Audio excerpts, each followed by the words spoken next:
In addition to the direct review or appellate process, there are other, if somebody has lost their appeal, is there other procedures or other petitions they can pursue or file to seek relief if they have lost an appeal?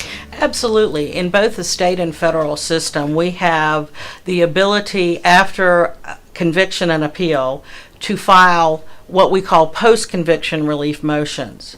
And in fact, in the state system, that's what we call it, a motion for post-conviction relief. Now, these motions are not, you cannot file them for just any reason. It cannot just be some minor error that occurred in the court. It must be of a sufficient magnitude that the court is willing to say, even though you've been convicted, and even though your conviction may have been affirmed on appeal, there is still sufficient error at the trial level that we are going to give this individual a new trial.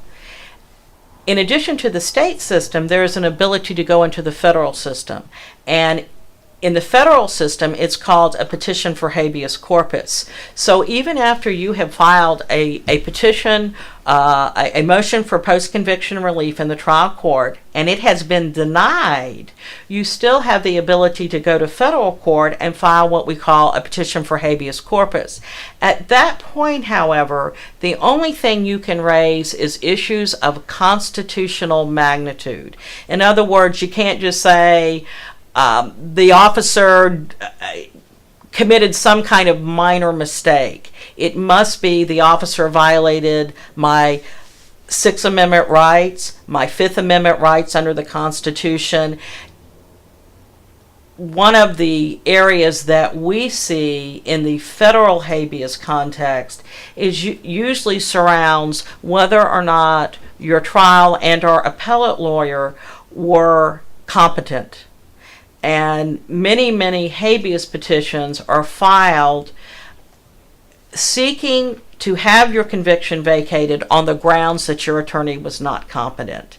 And unfortunately, in the 33 years that I have practiced, I have seen every variety of malpractice that has occurred. For instance, one that comes to light to me, and I've seen time and time again, is there is favorable evidence to the defendant that could either negate guilt or impact the sentence, and it is not disclosed to the lawyer, or the lawyer does not do what he or she should do to be able to use that evidence on your benefit. And that's when you see the court step in and say, even though you had a trial, even though you had an appeal, the level of competence in your attorney was not sufficient that we have respect for that verdict.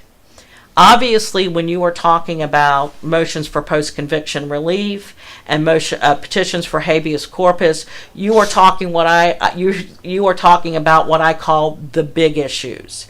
They are issues that impact the criminal justice system to such a degree that someone looking at what happened said, this affects someone's constitutional rights, and we are not going to allow this type of constitutional violation to occur, and therefore we are going to vacate this conviction and order a new trial.